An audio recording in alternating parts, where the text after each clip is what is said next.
Hi guys, வாங்க நம்ம ரெண்டாவது கொஸ்டின் போவோம். ரெண்டாவது கொஸ்டின் என்னன்னா, கொஸ்டின்லேயே ஆன்சர் இருக்குது. என்னென்னு பார்த்தீங்கன்னா, சூரிய ஒளி புவியின் வளிமண்டலத்தில் நுழையும் பொழுது பார்த்தீங்கன்னா வளிமண்டலத்தில் பல்வேறு வாயுக்கள், அணுக்கள் மற்றும் மூலக்கூறுகள் அனைத்து திசைகளிலும் விலகலடைய செய்யப்படுகிறது. இதற்கு பெயர் என்ன அப்படின்னு கேட்டுக்கிறாங்க. இதுக்கான ஆன்சர் என்னன்னு பார்த்தீங்கன்னா ஒளி சிதறல். பி தான் இதுக்கான ஆன்சர். அது எப்படி சார் ஒளி சிதறல் சொல்கிறீங்க அப்படின்னு ஒரு கொஸ்டின் வரும். ஸோ நம்ம வளிமண்டலத்தில் இதை நம்ம ஒரு வளிமண்டலம்னு எடுத்துங்க. அதை சுற்றி பார்த்தீங்கன்னா எப்பவுமே மூலக்கூறுகள், அணுக்கள், வாயுக்கள் எப்பவுமே சுற்றி இருக்கும். நமக்கு ஆல்ரெடி தெரியும், சூரிய ஒளியிலிருந்து வரக்கூடிய கதிர்கள் எப்பவுமே நேர்கோட்டில் செல்லும் நமக்கு தெரியும். அப்படி நேர்கோட்டில் செல்லும்பொழுது பார்த்தீங்கன்னா இந்த வளிமண்டலத்தில் இருக்கக்கூடிய துகள்கள் அந்த வாயுக்கள் மூலிமா சிதறடிக்கப்பட்டு அனைத்து திசைகளையும் சிதறடிக்கப்படுகிறது. ஸோ அதனால் இதுக்கு பேர் என்ன சொல்லுவாங்க, ஒளி சிதறல் அப்படின்னு வந்து சொல்லுவாங்க. ஸோ இந்த கொஸ்டின்லேருந்து நிறைய டைம் வந்து கொஸ்டின் கேட்டிருக்கிறான். ஸோ இதில் வேறு என்ன சார் கொஸ்டின் கேட்பான், ஒளி சிதறல்களின் வகைகள் சார்ந்து வந்து கொஸ்டின் கேட்பான். அதில் பார்த்தீங்கன்னா ஒளி சிதறல் பொதுவாக 2 வகைகள் படும். ஒன்று மீ ஒளி சிதறல் ஒரு கொஸ்டின்.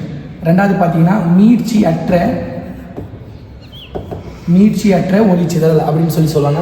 ஒளிச்சிதறல் அப்படின்னா என்ன அர்த்தம் அப்படின்னா, ஆரம்பமும் முடிவும் ஒரே மாதிரி இருந்தால் அது வந்து மீ ஒளிச்சிதறல் அப்படின்னு சொல்லுவாங்க. மீட்சியற்ற ஒளிச்சிதறல்னா ஆரம்பமும் முடிவும் வேறு மாதிரி இருந்தால் அதை மீட்சியற்ற ஒளிச்சிதறல் சொல்லுவாங்க. இதில் அந்த மீட்சியற்ற ஒளிச்சிதறலே ஒரு 4 வகையில் இருக்குது.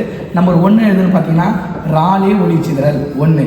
நம்பர் 2 மீ ஒளிச்சிதறல். Number 3 Tyndall ஒளிச்சிதறல்.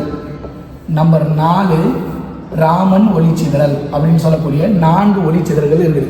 இதில் என்ன மாதிரி கொஸ்டின் கேட்பானா, ராலே ஒளிச்சிதறல் எது மூலிமா ஏற்படுது? ராலே ஒளிச்சிதறல் பார்த்தீங்கன்னா துகள்கள் மூலிமா ஒளிச்சிதறல் ஏற்படுகிறது.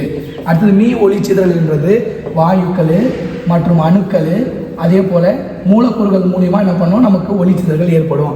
டிண்டால் ஒளிச்சிதறல் என்பது கூழ்ம பொருட்கள் மூலமாக நமக்கு என்ன பண்ணோம், ஒளிச்சிதறல் ஏற்படுத்தும். 4வது ராமன் ஒளிச்சிதறல் என்றது தூய நீர் மற்றும் பார்த்தீங்கன்னா திண்ம பொருள். என்ன மாதிரி திண்ம பொருள் அப்படின்னா, ஒளி புகக்கூடிய திண்ம பொருட்கள் மூலிமா என்ன பண்ணணும்னா நமக்கு ஒளிச்சிதறல் ஏற்படும். ஸோ ஆக மொத்தத்தில் ஒளிச்சிதறல் அப்படின்னாங்கன்னா வளிமண்டலத்தில் இருக்கக்கூடிய துகள்கள் மூலிமா வரக்கூடிய சூரிய ஒளி அது மேலே பட்டு சிதறடையக்கூடிய பேர் தான் என்ன பண்ணுவாங்க, ஒளிச்சிதறல் சொல்லுவாங்க. ஸோ இதுக்கான ஆன்சர் என்னன்னு பார்த்தீங்கன்னா ஒளிச்சிதறல். ஸோ இந்த வீடியோ நான் கொஞ்சம் கவனமாக பாருங்கள். கண்டிப்பாக இதில் வந்து நிறைய கொஸ்டின் கேட்பான். ஸோ உங்களுக்கு புரிஞ்சிருக்கும்னு நினைக்கிறேன். ஏதாவது சந்தேகம் இருந்தால் கமெண்ட்ஸ் பாக்ஸில் தெரிஞ்சுங்க. தேங்க்யூ.